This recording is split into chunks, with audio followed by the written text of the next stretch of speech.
Simon & Schuster Audio presents Lonesome Dove, a novel by Larry McMurtry, read by Will Patton, with a foreword written and read by Taylor Sheridan.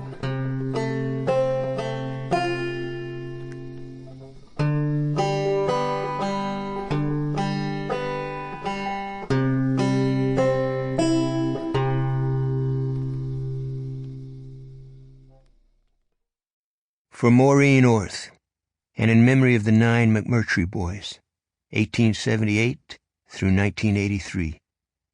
Once in the saddle, they used to go dashing.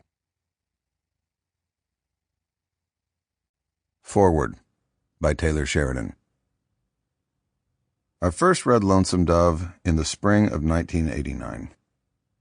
To say it enthralled me, shocked me, and sparked my imagination before it shattered me is an understatement. In August of that year, the television adaptation of Larry McMurtry's transformative novel first aired. It aired in 4 parts over 4 consecutive nights.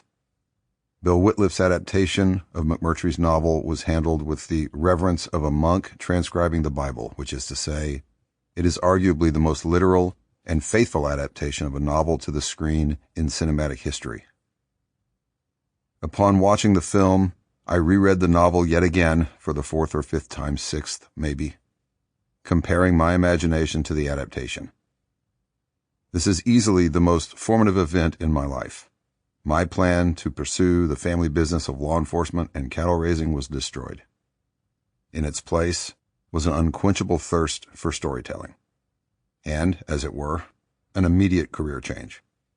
Criminal justice gave way to theater, which gave way to a complete evaporation in my desire to study anything at all, and begin my own quixotic quest to become a man of letters, a storyteller.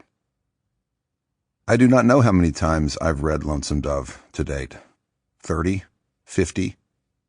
Often at night I will turn to a random chapter, read it, close the book, and imagine the rest of the story unfold in my mind.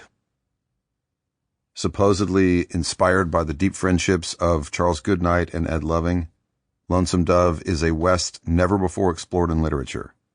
It is one that makes no attempt to apologize for, nor justify, Western expansion.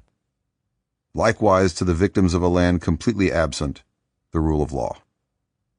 McMurtry's West relied upon each character manifesting their own moral code because none had yet been established in this place. But more than anything, it was an examination of friendship between the unlikeliest of men. One a self-indulgent, antagonistic, binge-drinking seeker of mischief wherever mischief may hide, between bouts of philosophical ponderings and constant observation of that most peculiar of animals, humans. Augustus McCrae was desperate to live, by his rules and his rules alone. In the shadow of Gus's tireless quest for stimulation stood his opposite in every way, Woodrow. A stoic, tireless worker, completely incapable of expressing any emotion outside of anger. Woodrow was a calloused, muscled vessel for toil and justice. These 2 men should have hated each other, but together they traversed the imaginary landscape of the West with the simple goal of seeing it before man tamed it, ruined it, fenced it, and paved it, and dammed its rivers, and removed virtually every reason man was drawn to the West in the first place. Along this journey, every element of human character, both good and kind, and insidious and evil, would play out before them. They would face countless obstacles without ever compromising their principles, even when those principles meant choosing to forsake life altogether. Augustus McCrae and Woodrow are shining examples of who we should all aspire to be. Likewise, in both of them are examples of behavior we should aggressively avoid.